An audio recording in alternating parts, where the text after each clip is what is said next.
In the car, Ryan looked at the rearview mirror. He's following us? I wasn't concerned.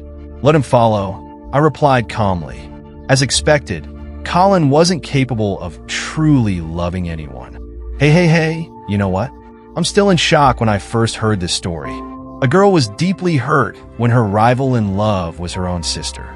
Ironic, right? At my wedding with Colin, the day I had dreamed about for so long, everything was torn apart in an instant. Just as I was preparing to say my vows, my sister Scarlett unexpectedly declared that she had been reincarnated and, in a tearful outburst, ran to Colin's side. Her words echoed in the room. It turns out you are the one who loves me the most. Please don't marry my sister. I don't want to lose you again. In that one moment, everything shifted. Colin, taken aback by her plea, found himself caught between the two of us. As Scarlett, still wearing my wedding veil, placed it on her head and gently suggested, "Why not get married today?" I could see the look of confusion and conflict on Colin's face. And before I knew it, he was agreeing to marry Scarlett, his eyes full of regret and longing. But then, just as I thought things couldn't get worse, the door to the auditorium swung open, and there was Chloe, drenched from the rain, appearing out of nowhere. She had been so sure she wouldn't attend the wedding, but here she was, her eyes pleading with Colin, as she whispered, "Sorry, Colin. I'm late." She ran toward him, throwing herself into his arms. Her words, "You're the one who loves me the most in this world," seemed to erase everything that had happened. And as they embraced, Colin looked at her with a deep sense of relief and affection, confirming my worst fear. He had never truly loved me. Their kiss was almost inevitable. Watching them, I felt something inside me crack. My heart ached, and yet I couldn't bring myself to stop them. "Colin," I said, my voice breaking, "are we still getting married?" In that moment, I had already realized that my wedding was not happening, and Scarlett's declaration seemed to signal the end of everything I had hoped for. Chloe, in her most pitiful tone, begged Colin to marry her, crying in his arms, asking for another chance. Colin, hesitating at first, eventually canceled the wedding, stating that he couldn't go through with it because Chloe was in a bad state. I stood there in my wedding dress, the weight of the situation settling over me like a storm cloud. Without thinking, I removed my veil and placed it on Chloe's head, acknowledging that there was no future for me and Colin. "There is no later for us," I said softly. "You two might as well marry today." I walked out of the wedding, leaving behind the life I had envisioned. My heart shattered as I listened to my parents' reprimands, their anger directed at me for leaving. They scolded me for the way I had behaved, the way I had ruined everything in front of our guests. But I couldn't bring myself to care. Scarlett had destroyed everything, yet she carried no shame. She continued to smile smugly, as if she had won some prize. At that moment, I realized that the weight of my emotions wasn't just the disappointment of the failed wedding. It was the realization that my sister and Colin were the true cause of my heartbreak. They were the ones who had wronged me, but I was the one left to bear the consequences. The bitterness of this truth began to settle into my soul. I had been the one who loved Colin with all my heart, but in the end, I was the one who was left alone, with no apology and no explanation. Since childhood, my parents always told me to let Chloe have what she wanted. After all, she was the more favored one. When it came to Colin, they expected me to simply step aside. How could I compete for the affection of someone when my sister was always the priority? Chloe, now lying lazily on the sofa, finally shifted her attention to me. Her eyes narrowed, and she raised an eyebrow, as if finally realizing I had been watching her for too long. "Are you blaming me?" she asked, a hint of mockery in her voice. I smiled, trying to hide the hurt. "Sister, you misunderstood." She rolled her eyes, barely acknowledging my response. "Colin loves me," she declared, as if it were the most obvious thing in the world. "What can I do? It's your own fault for being useless." Her words stung, but I didn't react.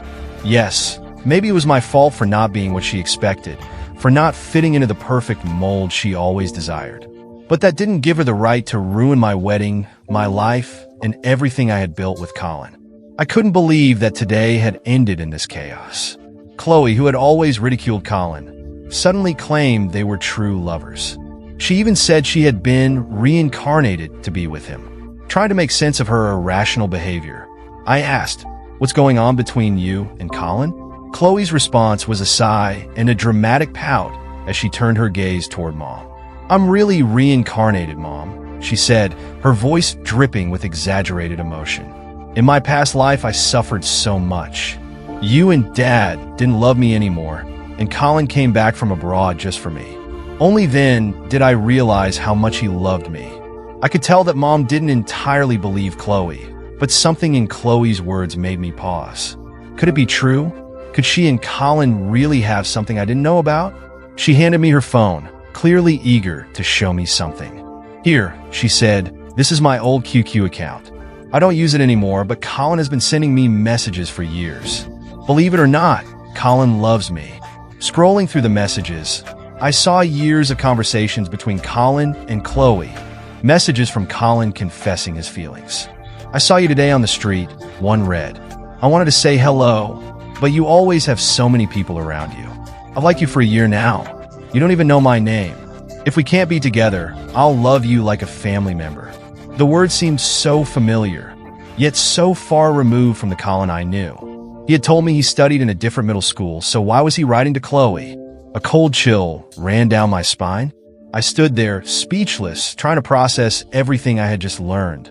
Then, as if the universe was mocking me, I overheard Mom's conversation from her room. "Chloe, if Ryan finds out what you did today, what will happen?" Ryan, Chloe's boyfriend, was a perfect match in my parents' eyes. Wealthy and successful, a sharp contrast to Colin's ordinary background. Mom had always put pressure on me, even disapproving of my relationship with Colin. She had always seen him as not good enough for me. And now, Chloe, after having been so dismissive of Colin in the past, was now talking about how he was the one for her. "Mom, don't be so short-sighted," Chloe said, dismissing Ryan's wealth. "Colin is talented. He's going to be promoted, and one day he'll head a branch company. Don't look at his current situation. Look at his future potential." My heart sank. How easily Chloe had shifted from Ryan to Colin, from convenience to something that suited her own desires. It was never about love for her. It was always about what she could gain. And in her eyes, Colin was just another prize she had set her sights on.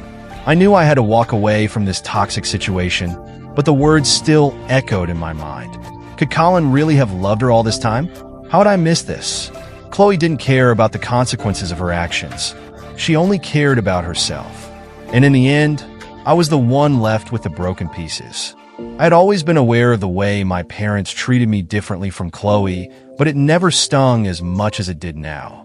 In their eyes, Chloe was always their precious one, the one who could do no wrong, while I was just the backup, the one who was meant to be in the background, unseen and unheard. As much as I tried to reason with myself, the truth was too hard to deny.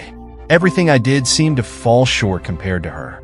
Now, as Chloe stood there, claiming Colin's love as if it were her birthright, everything I had worked for, every effort I had made for Colin, was cast aside. The years I had spent supporting him, helping him rise in his career, the proposals that I had written for him, the very foundation of his success. All of it was overshadowed by Chloe's sudden reappearance and her dramatic claims of being reincarnated. Mom, ever the enabler, looked at Chloe with those same adoring eyes, the ones I had always longed for but never received. And when Chloe demanded help in winning Colin's heart, Mom didn't hesitate. "I can't help it. You're the one Colin has always loved," she said, as though it were the most obvious truth in the world.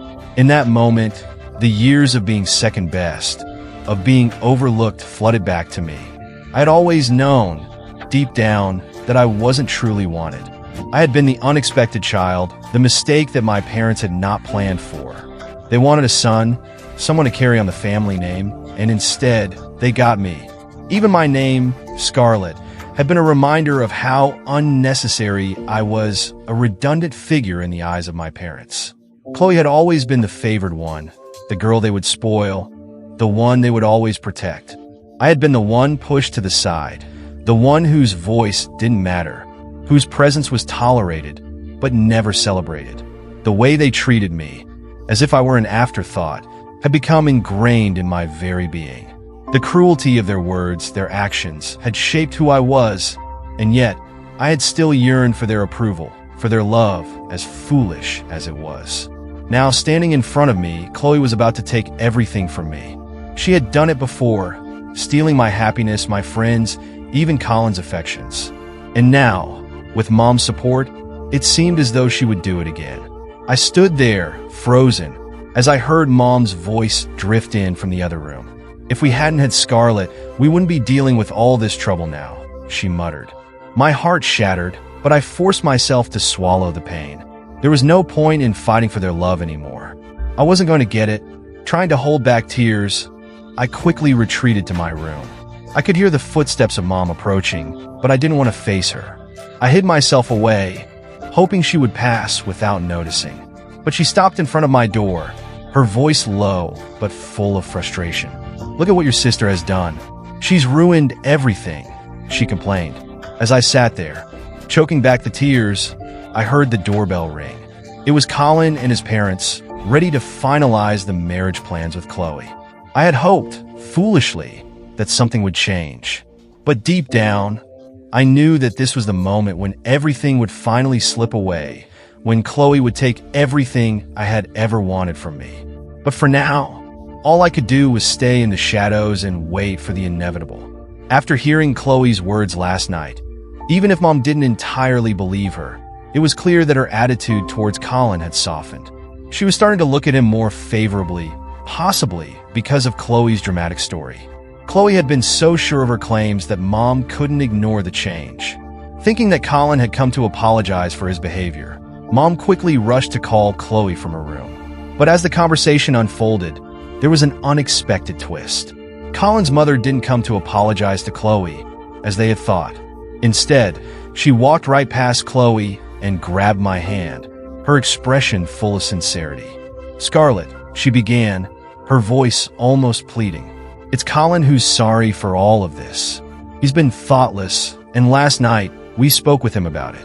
Please, for the sake of your relationship, and for my sake, would you forgive him this time? We can hold the wedding again, properly this time." Her words seemed genuine, and it was hard to ignore the warm look Colin's mother was giving me, as if she had finally accepted me. She continued, "We'll even pay for a more lavish wedding for you. You deserve it." This was a sharp contrast to the way Colin's parents had treated me in the past. They had never been particularly fond of me, believing I was too successful, too independent for their son. They had always feared that Colin wouldn't be able to stand by me. But now, when faced with a choice between me and Chloe, they hadn't hesitated to choose me.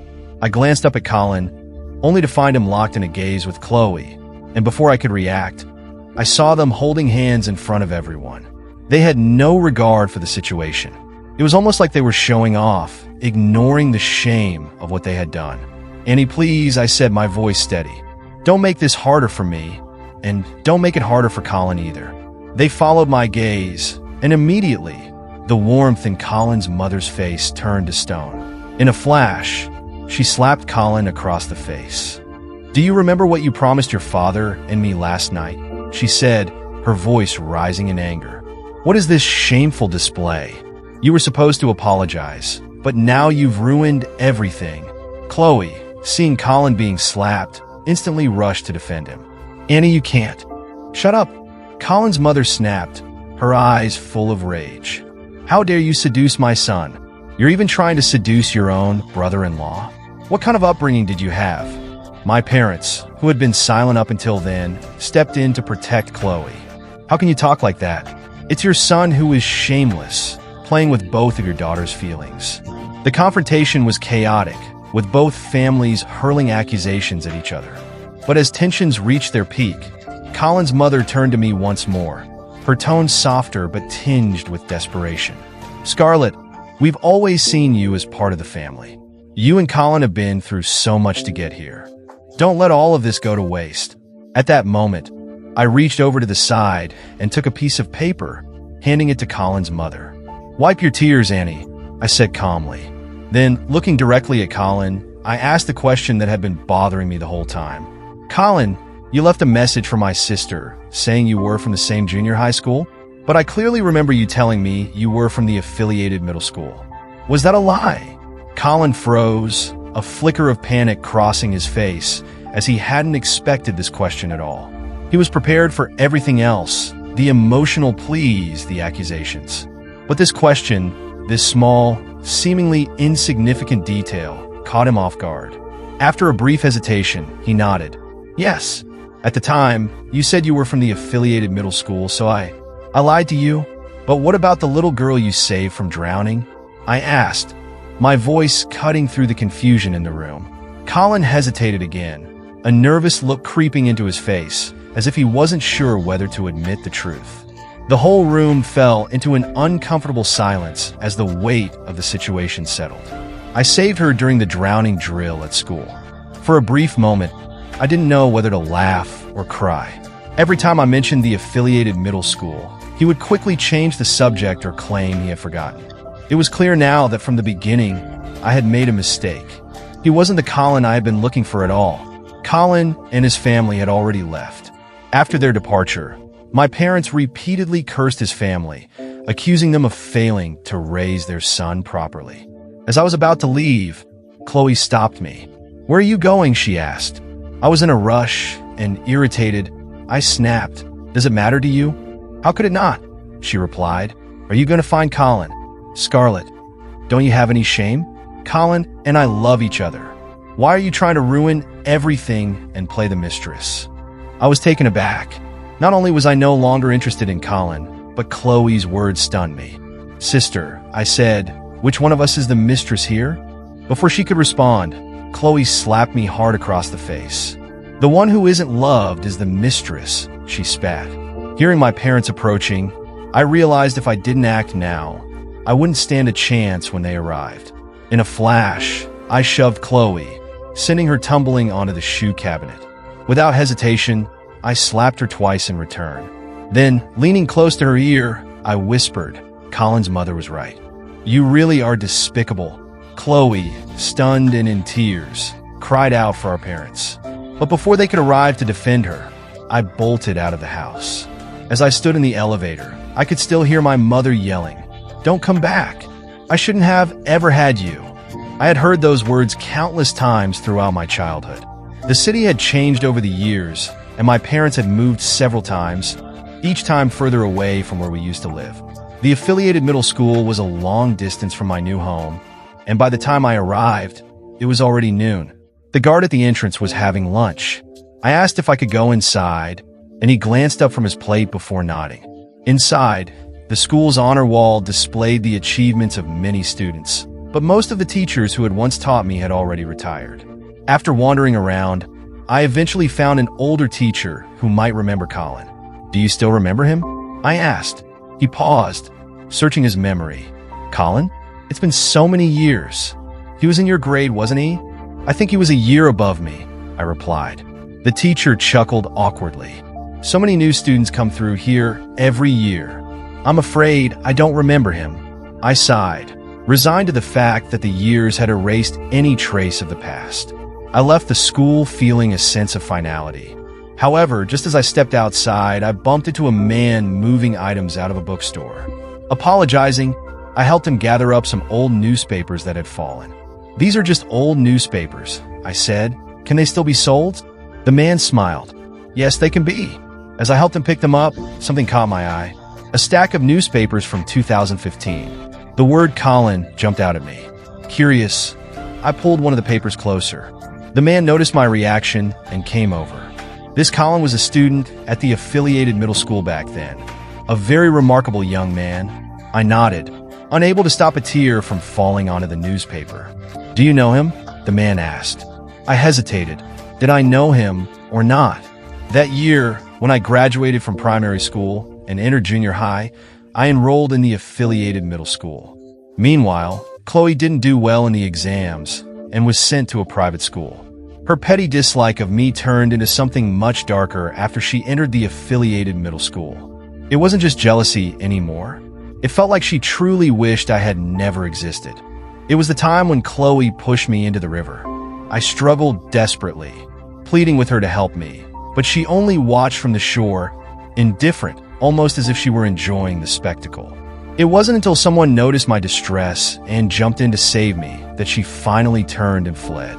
The person who rescued me was a boy about my age, wearing the uniform of the affiliated middle school. His name, as I overheard his friend shout, was Colin. I was barely conscious by the time he pulled me from the water. When I later woke up in the hospital after a few days, my parents wasted no time sending me to my grandmother's house in the countryside. I suspected they knew about Chloe's involvement, but chose to remain silent. Before boarding the train, I asked my mother, "How's the person who saved me?" I can't recall her exact expression, but I remember her telling me, "He's fine. Hurry up and get on the train." Looking back, I now believe that maybe she was feeling guilty at that moment, which was why she hurried me along so quickly. I spent the rest of my junior high and high school years in the countryside. After the college entrance exam, I wanted to return to find my savior and thank him, but my parents refused. They asked, "What's the point? The round-trip fare is so expensive. Wouldn't it be better if you stayed with Grandma?" That summer, things took an unexpected turn. Grandma passed away, and I had to put my plans on hold. But on the first day of college registration, a senior I'd never met introduced himself as Colin, claiming he had graduated from the affiliated middle school as well. He mentioned that he had once saved a girl who had fallen into the water, and I immediately believed him to be the same Colin. It all seemed like an incredible coincidence. Eager to repay him for his life-saving act, I went out of my way to help him with meals, reserving seats, and caring for him when he fell ill, even more attentively than his own mother. People around us called me a dutiful bootlicker, but I knew I was simply repaying a debt. Over time, even Colin began to think I was romantically interested in him. Like a gentleman, he confessed his feelings to me, and naturally, we started dating. At the time, I truly believed that he had developed feelings for me during our time together. But it wasn't until Chloe claimed that she had been reborn and showed me thousands of messages Colin had sent her that I realized there was no love between us that had grown over time. It turned out that Chloe had never valued him much, so Colin had settled for me as his second choice. Honestly, I couldn't say that I loved him either. If I had, I wouldn't have left him so abruptly at the wedding. I knew Colin lacked both strength of character and capability. Even his official transfer at the company had been orchestrated by me, and I had spent years making him look competent in front of the leaders. The only reason I had endured being with him for so long was that he had saved my life. So when I learned he still loved Chloe, it was easy for me to walk away. I looked at the newspaper I had gotten from the uncle, the one with the young boy smiling shyly on the front page. Colin had only been 14 years old when he saved me. I thought he must have grown into an amazing person, but the truth was that in saving me, little Colin would forever remain at that age of innocence. As I read the praises in the paper over and over again, calling him a little hero, I whispered an apology. It was Chloe who had pushed me into the river that day, and she had indirectly caused Colin's death. My parents, knowing the truth, had chosen to send me away to cover up the incident. I didn't return home that night. Even if I did, they wouldn't have let me in. After finding a hotel, I received a WeChat message from Chloe. I opened it and saw a picture, more specifically, a photo of Chloe and Colin in bed. I briefly glanced at it before turning off my phone and starting to wash up. When I didn't react, Chloe called me directly, saying, "Don't bother. Colin will definitely marry me," I thought. After spitting out the water from my mouth, I slowly said, "Then I wish you happiness." To be honest, I felt genuinely grateful to Chloe. If it hadn't been for her, I might never have realized that I had spent my life mistaken about everything. But Chloe misinterpreted my words, thinking I was being sarcastic. "Scarlett, stop being so sarcastic," she snapped. "In my past life, I didn't know anything, and you took him from me. In this life, I will take back everything that's mine." Chloe still believed I was fighting her for Colin, but that wasn't the case anymore. Compared to Colin, I was more interested in Chloe herself. She claimed to be reborn, so I asked her, "Sister, are you really reborn? Then what happened to me in the last life?" "In the last life, you took the place of Mrs. Colin, the position that should have been mine," I continued. "You resigned, stayed at home, and lived a comfortable life. So, in this life, I should be Mrs. Colin. I could almost guess the story of my previous life from Chloe's words. If I had married Colin, I would have eventually given in. His parents didn't like me being too strong or overpowering Colin. So in the end, I resigned and became a stay-at-home wife. I would have helped Colin with proposals and planning from home, assisting him in rising rapidly in his career until he became the head of a branch. But that wasn't me. I was ambitious and wanted to make a name for myself, to be the queen at the top of my field. "Thank you, sister," I said sincerely. But Chloe only thought I was mocking her. "I'm telling you, Scarlett. So what if you were Mrs. Colin?" she retorted. "In my past life, until Colin's death, the one he truly loved was me. He never loved you. Don't be shameless and keep pestering him." I didn't listen to any more of her words. Standing in front of the French window of the hotel, the stars shining brightly outside, I realized that even though I wouldn't marry Colin, my future would still be full of light. The next day, I returned home to find that my parents had already changed the locks. I knocked on the door, and my father's voice cursed through it. "Didn't you run away? Then just die outside and don't come back, okay?" I found the old key in my bag and put it in the door. After leaving, I rented an apartment near my company. Once I had settled in, I called Colin. "I'll come by tonight to pick up my things." I hadn't wanted to go originally, but since we had once shared the rent, I still had some company documents at his place. When I arrived, Colin was alone at home. He suddenly asked, "Where have you been these last 2 days?" "None of your business," I answered coldly. "Can I pack my things now?" I asked, not waiting for a reply. Colin fell silent for a moment, but stepped aside to let me in. As I began to pack, he kept following me. "Scarlett, my parents still hope we can get married." "What do you think?" he said. That day, his parents had visited my family's house. I thought I had made my feelings clear enough, so I ignored him and continued packing. But seeing that I wasn't responding, he grew frustrated, grabbing his hair. "Stop making trouble, okay? I'll apologize. Isn't that enough?" He muttered to himself for a while, but I said nothing. After packing up all my things and preparing to leave, I noticed my bag was missing. I assumed it was in the living room, so I went out to look for it. That's when I saw Colin holding the newspaper and asking, "What does this mean?" I realized that I was still carrying the bag I had brought with me yesterday, forgetting to take the newspaper out of it. When I had packed my things earlier, I had left my bag on the table in the room. Apparently, Colin had taken it without me noticing. I grabbed the newspaper back from Colin, my expression darkening. "Didn't your mother teach you not to touch other people's things?" My sharp tone seemed to aggravate him further. He demanded loudly, "Scarlett, damn it, I'm asking you, what does this mean?" "It means nothing," I replied, my irritation rising. "I just mistook you for someone else before."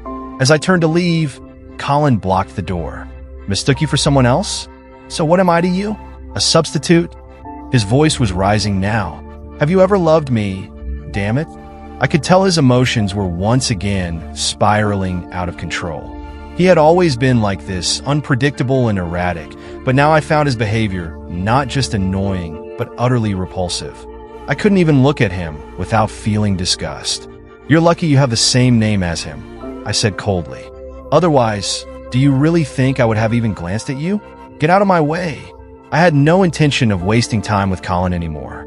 Instead, I sent Chloe the bed photo she had sent me to her ex-boyfriend, Ryan. It seemed like the perfect way to return the favor. I had no idea that this simple act would blow up in Chloe's face. Ryan, upon seeing the photo, came to her house, only to discover that Chloe had never broken up with him and had been seeing multiple men at once. What I had thought was a minor emotional tangle soon became a full-blown scene in front of the whole neighborhood. Chloe, with no shame, still claimed she was a victim. "Haven't I been good enough to you?" Ryan asked bitterly. "I gave you so much pocket money every month, and you've been using my money to keep a gigolo?" Ryan was furious and tried to confront Chloe, but my father stepped in, physically blocking him. Despite Ryan's anger, he didn't dare fight back, especially not with my father, who was older and not afraid to push him down with a strong shove. As they struggled, someone in the crowd shouted, "The police are coming!" Chloe, seeing an opportunity, suddenly yanked my father down with her and screamed, "Ouch! Ouch! Comrade police, he hit me. She pointed at Ryan, falsely accusing him. My father, playing along, exaggerated his injuries, saying he had hit his head and fractured his back. I stood by silently, watching, with a smile that barely concealed my amusement. Chloe was hoping to manipulate Colin into taking care of her, but I knew the truth. Colin was still just an ordinary employee and couldn't provide for her the lavish lifestyle she had grown accustomed to. With her falling out with him, she was now looking to extort money from him. I looked around the corridor, and sure enough, there were no surveillance cameras. Ryan was defenseless now. Chloe continued to play her part, demanding, I need to go to the hospital. Take me now. I can't hold on anymore. My mother, having joined the scene, cried out in unison with Chloe, claiming Ryan had assaulted them. It seemed the police were about to take Ryan away when I interrupted. He didn't hit anyone. I have the whole thing recorded. The three of them, who had been so confident in their false narrative, fell silent. My mother, recognizing me in the crowd, asked in disbelief, Scarlett, what are you doing back here? We've already cut ties with you. Chloe shot me a look but said nothing as I calmly stepped forward, offering my phone to the police. I wasn't doing this to help Ryan. In fact, I wasn't even particularly familiar with him. I simply didn't want Chloe to win. As I walked away, Ryan, having already explained himself to the police, followed me outside. Thank you for helping me just now, he said, catching up with me. I smiled but didn't say anything. You're so nice, Ryan continued. You're nothing like what your sister said. What did my sister say about me? I asked, raising an eyebrow. Ryan hesitated, then swallowed back the words he had been about to say. I could guess without him telling me. Chloe had probably said a lot of terrible things about me. Let me treat you to a meal to thank you for what you did for me, Ryan offered, but I shook my head. He didn't take no for an answer, following me persistently and talking nonstop. I finally stopped, unable to take it anymore, and turned to stare at him. Do you really want to thank me? I asked coldly. Ryan nodded, looking earnestly at me. I took the newspaper from my bag and asked Ryan, can you help me find his family? He glanced at the name on the paper without hesitation and nodded. Don't worry, I'll help you find them. Ryan wasn't boasting. With his family's connections, it wasn't hard for him to track someone down. I later heard that Colin's parents had finally agreed to let him marry Chloe. Initially, I hadn't planned to attend their engagement banquet, but Chloe called me several times, flaunting her success and inviting me. Sometimes, I couldn't quite understand why she would invite her boyfriend's ex-girlfriend to her own engagement party. What was she thinking? Eventually, even my parents called to scold me. Scarlett, don't you have a conscience? She's your sister. Can't you just wish her well? I could still hear Chloe's voice on the phone, tearfully asking, Dad, does Scarlett hate me for taking Colin away? Is that why she won't come? So, on the day of Colin's engagement to Chloe, I showed up as she wished. When Colin saw me, his expression immediately became awkward. You're here, he said, surprised. I merely smiled, nodded, and took my seat. The gaze behind me hadn't shifted since I entered the room, and I could feel Chloe's frustration building up. Colin, Chloe's voice cut through the room, her tone sharp. How long are you going to keep staring at her? The person you're engaged to today is me. Her words weren't quiet, and all the guests around us overheard. Colin immediately tried to calm her down, his voice laced with discomfort. What are you talking about? Stop making trouble. As the ceremony went on, my phone suddenly rang. The ringtone wasn't loud, but Colin heard it and turned his attention back to me. I held up my phone, glanced at the door, and smiled sweetly. Wait for me. I'll be out in a moment. Colin followed my gaze to the door, his face darkening instantly. I walked toward the door, glanced back at him, and left. In the car, Ryan looked at the rearview mirror. He's following us? I wasn't concerned. Let him follow, I replied calmly. As expected, Colin wasn't capable of truly loving anyone. His feelings for Chloe had been more of an obsession, a restless desire for something he couldn't have. Now that he had it, it wasn't anything worth holding on to. Just as he embarrassed me at my own wedding, now he was leaving Chloe at her engagement to chase after me. Ryan had been swift, and soon we found Colin's family. The man who opened the door was an uncle. After we explained our purpose, he gave us several long, hard looks, Suddenly, a woman's voice came from inside. "Honey, who is it?" The uncle turned and replied, "I don't know them. They must have knocked on the wrong door." He turned back to us and added, "It's my wife. She's had some mental issues since we lost our child. We don't blame you, but please don't come here again." Before we left, I asked for the location of Colin's grave, and the uncle kindly provided it. When we arrived at the cemetery, as we were getting out of the car, a figure rushed toward us and pushed Ryan down. I quickly ran over and stood in front of him, seeing Colin about to lash out. "Are you crazy?" I shouted, anger rising. Colin just laughed bitterly. "Scarlett, have you no shame? Chloe took me away, and now you're with him. You see, some people's hearts are so dirty that they think everything is dirty." I ignored him, signaling for Ryan to wait in the car. I accepted the flowers he handed me and walked into the cemetery alone, Colin trailing behind me like an unwanted shadow. "You can accept Ryan, so why can't you forgive me and get back together?" Colin called after me. Only hours earlier, he had been engaged to Chloe. I had no idea how he could still have the audacity to ask me that. I didn't respond, continuing my walk until I reached the grave with Colin's name on the tombstone. When Colin saw the name, he seemed to lose control. He snatched the flowers I had placed and threw them aside. "What the hell gives you the right to treat me like this?" he shouted, his frustration boiling over. Some people simply refuse to listen to reason. I slapped Colin directly across the face, not hesitating for a moment. "Don't go crazy in front of me," I said coldly. Before, when I tried to speak to him nicely, Colin hadn't seemed to understand. But now, with just one slap, he became instantly quiet, obedient. It was clear, when something can be solved with action, there's no need for words. He stood still, staring at me for a long time, and then muttered, almost humbly, "Scarlett, I'm sorry." His eyes shifted to the tombstone. "Forgive me. I'll forget about him too," he begged. "Can we start over?" I gave him a disdainful glance, as though I were looking at trash. "No," I replied coldly. "Scarlett, don't be like this," he pleaded, his voice filled with a hint of grievance. "We had so many years of feelings. I don't believe you've never loved me. You clearly loved me before. What was he even aggrieved about? After all these years, what did it mean if Chloe's single sentence at the wedding could erase everything? Can you just get the hell away from me and stop disgusting me?" That's what he had been told, and it was clear that his feelings had never been enough to matter. After that day at the cemetery, I didn't see Colin again for a long time. I only heard that Chloe was pregnant and throwing a fit about getting married to him, but this time, Colin didn't seem as eager. Recently, our company had been negotiating with Ryan's family's company, and after the meeting, Ryan and I bumped into Colin. He looked like a shadow of himself, thin and gaunt, almost zombie-like, his face pale as death.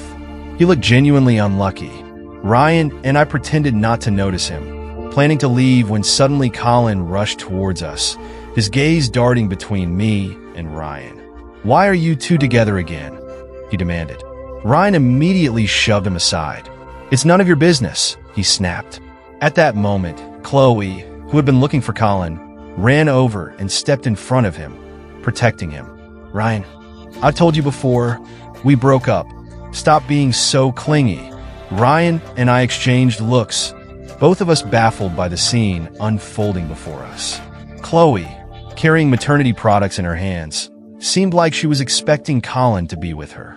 I figured she had dragged him shopping for baby things.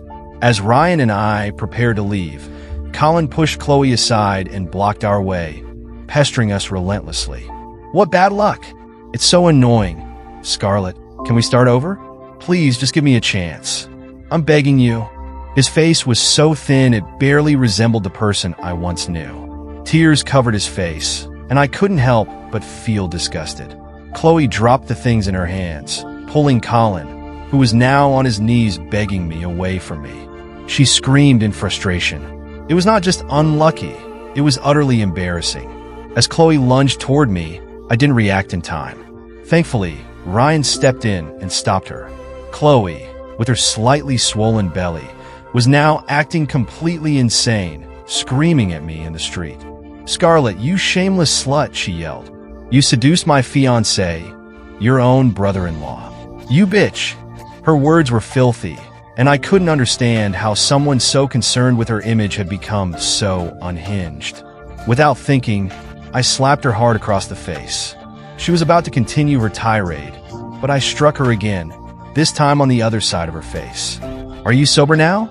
I asked coldly. If not, I'll keep going. She tried to fight back, but Ryan held her down, leaving her no choice but to let me hit her. Scarlett, I won't let you get away with this, Chloe spat. I raised an eyebrow, still unfazed. Still not sober? I slapped her once more, my patience running thin. Colin never once defended her. After leaving the meeting, I checked my phone and saw dozens of missed calls. They were all from my parents. I didn't need to think too much to know they were upset about me hitting Chloe. At the meeting, my boss had mentioned preparing me to go abroad to help with the development of our overseas market, and I had agreed. I had no intention of coming back. My relationship with my family was already strained, and it was clear I wouldn't have much to do with them going forward. I clicked open the family group chat, and what I saw made me feel nothing but indifference. There were hundreds of voice messages from my parents, almost all of them filled with curses. Finally, they both declared that they wanted to cut ties with me. Ungrateful wretch. From now on, we'll pretend that you're dead outside. Today, you dared to hit your sister, and tomorrow, you'll dare to strike us. We can't bear to have a daughter like you. I curled my lips into a smile and turned off my phone screen. The day I was about to leave, Ryan drove me to the airport. Suddenly, someone blocked the car's path. It was Colin. Fortunately, Ryan slammed on the brakes just in time, or Colin might have been dead today. Ryan stepped out of the car, seized Colin by the neck as if he were a rag doll, and threw him aside onto the road. If you want to die, don't drag me into it. But Colin's eyes never left me, locked onto me from the moment he appeared. It was no coincidence that he showed up here. He must have been waiting for me. Ryan ordered him to get lost and not ruin his new car. He shoved Colin aside, but Colin, undeterred, got up again and blocked the car's path. His sole purpose was clear. He wanted to see me. I glanced at the time and didn't want to waste more moments. I stepped out of the car and walked up to him. In my haste, I accidentally stepped on Colin's finger. I took a step back and said, "Say what you need to say quickly, then get out of the way." Colin, now in an even worse state, groaned, his voice barely audible. "Don't leave. Please. Don't leave me behind." Annoyed, I responded coldly, "Are you finished? Move aside now." As I turned to get back into the car, Colin suddenly rushed toward the guardrail, with the turbulent river below. "Scarlett, I'm begging you. Don't go. I'm sorry." I couldn't help but laugh at his foolishness. Enraged, I took out my phone and called the police. When they arrived and I explained the situation, I turned and got back into the car. In the rearview mirror, I saw Colin standing there, his eyes full of despair. Ryan glanced at the mirror and said coolly, "He really jumped." I looked away indifferently. "The police are here. He won't die. Don't waste your time on him." Before boarding the plane, Ryan stopped me. "Scarlett, do you think you'd say yes if I pursued you?" During the time we spent together, I had to admit that Ryan was not the irresponsible playboy Chloe had described. We had become close friends, but we could only remain that way. Since childhood, I had always worn my sister's hand-me-down clothes and ate the snacks she didn't want. It was as if I was destined to always pick up her leftovers. I, Scarlett, was only worthy of what she discarded. Now, I could finally escape from her shadow. "I think you understand," I added. Ryan nodded. Then, something crossed my mind. I recalled Chloe's remark that his family was facing financial ruin. "You should keep an eye on your family's business," I said. "Be careful about everything." My career abroad was progressing smoothly. The day I became the general manager of the overseas branch, Ryan called to congratulate me. "From now on, I should call you President Scarlett?" I laughed. "Stop joking. By the way," I continued, "you mentioned last time that your family's company had issues. Have things been sorted out?" Ryan responded with a hum of agreement. "Thanks to your reminder and your help in building connections, we managed to solve the funding problem." As we wrapped up the conversation, Ryan asked me, "Don't you hate your family?" I didn't answer directly. Instead, I casually said, I believe in karma. Later, Chloe decided she wanted to terminate the pregnancy, but by then it was too late, and she was too scared something might go wrong, so she ended up keeping the child. You wouldn't believe it, but she even came to me later, asking if we could get back together. I had already expected that. After all, Ryan's family didn't go bankrupt like she had predicted, right? Do you really think I would fall for that? Am I really that cheap? Chloe used 2 lies as leverage, and in the end, Colin agreed to marry her. Even with such a large belly, she still insisted on having a wedding. Chloe's actions were truly insane. She wouldn't mind losing face as long as it suited her. A while later, Ryan told me that Colin had died. He died on their wedding day. I raised an eyebrow, but didn't show much reaction. I didn't even ask how it happened. When Chloe found out, she completely lost it. At the wedding, she defecated in front of the guests and even ate it. Your father was so furious that he had to be hospitalized, and your mother is now searching for you all over the world. They must regret it now. I hadn't anticipated this would happen so soon, but when I heard it, there was no joy in my heart. I felt indifferent, almost as if I were listening to someone else's story. Oh, I replied quietly. I'm going back to China soon, I added. Ryan's voice shifted with surprise. Are you really going to take care of them? No, I responded. I've resigned and plan to start my own business. Working for someone else isn't as good as being my own boss. He suggested, all your connections are there. Wouldn't it be better to start your business there? Outside the floor-to-ceiling windows, the steel jungle of the thriving city stretched out before me. I had already carved out my own space in this jungle. I'll still start my business here, I said. I'm just going back to China to take care of some things. There was a pause on the other end of the line, and when he spoke again, his voice couldn't completely hide the disappointment. Oh, I smiled and didn't let it bother me. Thank you for watching this video. The stories we've shared today are valuable lessons about choices, resilience, and the consequences of wrong decisions. In life, we often face challenges, but what matters most is how we rise and take control of our own destiny. I hope this story has given you some thought-provoking insights. Don't forget to like and subscribe so you won't miss out on future videos. Wishing you all a wonderful day.